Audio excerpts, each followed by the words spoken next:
ഇന്ന് പുലർച്ചെ തൊട്ട് നല്ല മഴയായിരുന്നേ. ഇവിടെയൊക്കെ മഴ പെയ്യുമ്പോഴത്തേക്ക് നല്ല കോടയാട്ടോ. ഞാൻ എണീക്കുമ്പോഴത്തേക്ക് സമയം കുറച്ചായേ. അപ്പോഴേക്ക് അമ്മയും നാത്തൂനും കൂടെ അപ്പവും കടലക്കറിയൊക്കെ ഉണ്ടാക്കിയിട്ടുണ്ടായിരുന്നേ. ഇന്ന് മഴയായതുകൊണ്ട് മാത്രമൊന്നുമല്ല, അല്ലെങ്കിൽ വീട്ടിൽ വന്നു കഴിഞ്ഞാൽ രാവിലെ എണീക്കാൻ നല്ല മടിയാണ്. അപ്പം ഞാനും കുഞ്ഞും എണീറ്റ് വരുമ്പോഴത്തേക്ക് ഇവരുടെ ഏകദേശം പണിയും കഴിഞ്ഞിട്ടുണ്ടാവും. കുഞ്ഞിനെ എണീപ്പിക്കൽ നല്ല പണിയാണ്. അവ സ്വന്തം എണീറ്റ് വന്നു കഴിഞ്ഞാൽ വലിയ കുഴപ്പമൊന്നുമില്ല. നമ്മൾ വിളിക്കാൻ പോയി കഴിഞ്ഞാൽ അവൻ നല്ല വഴക്കായിരിക്കും. ദിവസങ്ങൾ ഇങ്ങനെയായിരിക്കും കേട്ടോ, അവൻ എണീക്കാൻ നല്ല മടിയായിരിക്കും. അപ്പം ഇന്ന് അവൻ അങ്ങനെ ഒരു മടിയാണ്. ചിലപ്പോൾ നല്ല മഴയുള്ളത് കൊണ്ടായിരിക്കും എന്നോട് അവിടെ തന്നെ കിടക്കാനാട്ടോ അവൻ പറയുന്നത്. അങ്ങനെ ആളെണീറ്റ് വന്നിട്ടുണ്ട്. അവൻ്റെ ഉറക്കമൊന്നും പോയിട്ടില്ല ശരിക്ക്. ഇനി ഞങ്ങൾ ചായയൊക്കെ കുടിച്ചിട്ടോ. അത് കഴിഞ്ഞിട്ട് താഴത്തെ വീട്ടിൽ ചേച്ചി വന്നിട്ടുണ്ടായിരുന്നേ. നാത്തൂൻ ഇന്നലെ അവർക്ക് ഹെന്ന ചെയ്ത് കൊടുത്തിട്ടുണ്ട്.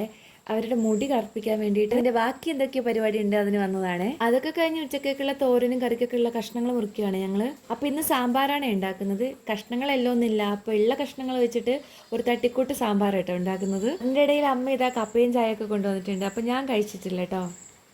കഷ്ണങ്ങളും പൊടികളൊക്കെ ഒരുമിച്ചിട്ടിട്ടാട്ടോ വേവിച്ചെടുക്കുന്നത്.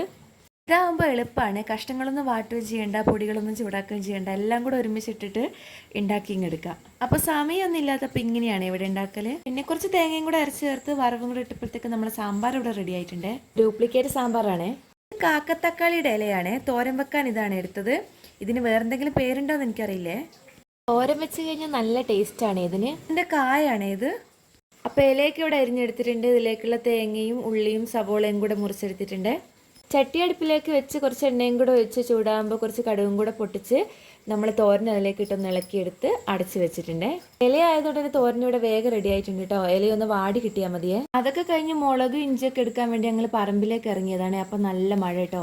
ചുമ്മാ ഒരു വീഡിയോ ഒക്കെ എടുത്തതാണ്. അല്ല ചേമ്പും കപ്പയും ഇഞ്ചി മഞ്ഞൾ അങ്ങനെ എല്ലാം കൃഷിയും ഉണ്ട് കേട്ടോ. അപ്പുറത്തെ പറമ്പിലാട്ടോ എല്ലാം കൃഷി ചെയ്യുന്നത്. ഇവിടെയൊക്കെ പന്നികൾ വന്നിട്ട് ഭയങ്കര ശല്യം കേട്ടോ. അതുകൊണ്ട് ഇവിടെ വേലിയൊക്കെ കെട്ടിക്കൊടുത്തിട്ടുണ്ട്. ഇപ്പം അതൊക്കെ കുറേ പോയിട്ടുണ്ട്. ഇതാ ഒരു വെണ്ട കണ്ടേ, മരവെണ്ടയാണ്. പക്ഷെ അത് മൂത്ത് പോയി, അതുകൊണ്ട് ഞങ്ങൾ പറിച്ചില്ലേ.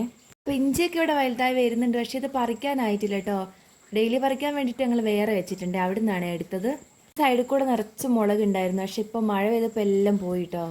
നോക്കി നമ്മൾ കുറച്ച് മുളകൊക്കെ പറിച്ചെടുത്തിട്ടുണ്ട്. കുറച്ച് കിട്ടിയിട്ടുണ്ടേ.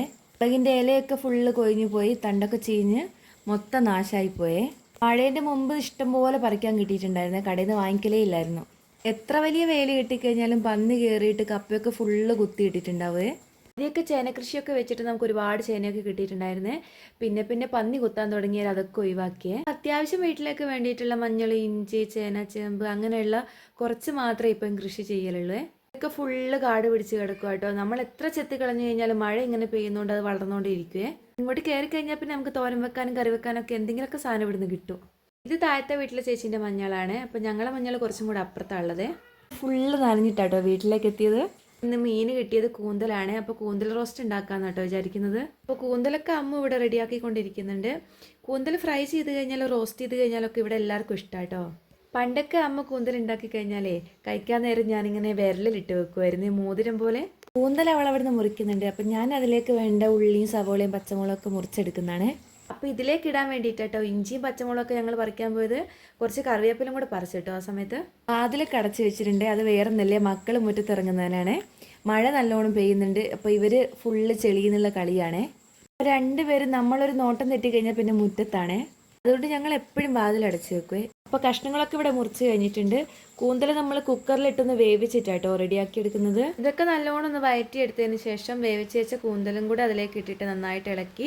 പൊടിയൊക്കെ നമ്മൾ നേരത്തെ തന്നെ ഇട്ടിട്ടുണ്ടായിരുന്നേ. ഒരു 5 മിനിറ്റും കൂടി ഇങ്ങനെ തന്നെ വെച്ച് കഴിഞ്ഞാൽ ആ വെള്ളമൊക്കെ ഒന്ന് വറ്റി കിട്ടും. അപ്പോഴത്തേക്ക് നമ്മൾ കൂന്തൽ റോസ്റ്റ് ഇവിടെ റെഡിയായി കിട്ടുവേ. അപ്പോൾ കൂന്തൽ ഇവിടെ റോസ്റ്റ് ആക്കി എടുത്തിട്ടുണ്ട്. ഞങ്ങൾ പറമ്പിലേക്ക് പോയ സമയത്ത് അമ്മ കപ്പളങ്ങയുടെ പച്ചടിയും കൂടി ഉണ്ടാക്കിയിട്ടുണ്ട്. ഇതാ കഴിക്കാൻ വേണ്ടി ചോറൊക്കെ എടുത്തിട്ടുണ്ട്. ഞാനൊരു ഉപ്പിലിട്ട മാങ്ങയും കൂടി എടുത്തിട്ടുണ്ട്. ചോറൊക്കെ കഴിഞ്ഞ് ഞാൻ കുഞ്ഞിനെ വേഗം ഉറക്കി. അവൻ ഉച്ച സമയത്ത് 2 മണിക്കൂറോളം നല്ലോണം ഉറങ്ങിക്കോളേ. അവൻ ഉറങ്ങുന്ന സമയത്ത് ഞാൻ വേഗം പോയി കുളിയൊക്കെ കഴിഞ്ഞിട്ട് വന്നേ. അവൻ എണീറ്റ് കഴിഞ്ഞാൽ ചിലപ്പോൾ ഞാൻ തന്നെ എടുക്കേണ്ടി വരുവേ, അല്ലെങ്കിൽ വഴക്കായിരിക്കും.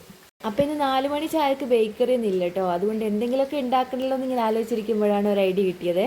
കുറച്ച് അരി ഇവിടെ വറുത്തെടുത്തിട്ടുണ്ട്. എനിക്കൊന്ന് പൊടിച്ചെടുക്കണം. നല്ലോണം പൊടിക്കേണ്ട, ചെറുതായിട്ടൊന്ന് പൊടിച്ചാൽ മതിയേ. ഇതിലേക്ക് കുറച്ച് തേങ്ങയും പഞ്ചസാരയും കൂടി ഇട്ടൊന്ന് ഇളക്കി കഴിഞ്ഞാൽ നമ്മുടെ 4 മണി പലഹാരം ഇവിടെ റെഡി ആയിട്ടുണ്ട്. പാലിൻ്റെ ചുമ പറ്റാത്തതുകൊണ്ട് പാൽ വെച്ച ചായ എനിക്ക് ഇഷ്ടമില്ല കേട്ടോ. അപ്പോൾ അങ്ങനെ ഉണ്ടാക്കുമ്പോൾ ഞാൻ അതിലേക്ക് കുറച്ച് ഗ്രാമ്പൂ ഏലക്കായും കൂടി ഇടുവേ. അത് കഴിഞ്ഞിട്ട് കുറച്ച് പായസം കൂടി ഉണ്ടാക്കിയിട്ടുണ്ട്. ഇന്ന് സ്വാതന്ത്ര്യ ദിനമായിട്ട് നമുക്ക് രാവിലെ പായസം വെക്കാനുള്ള സമയം കിട്ടിയില്ല, അതുകൊണ്ട് കേട്ടോ വൈകിട്ട് വെക്കുന്നത്. പിന്നെ രാത്രി കഴിക്കാൻ വേണ്ടിയിട്ട് ചപ്പാത്തിയും കടല ഫ്രൈയും ആണ് ഉണ്ടാക്കിയത്. അപ്പോൾ ഇന്നത്തെ വീഡിയോ ഇത്രയൊക്കെ ഉള്ളൂ കേട്ടോ.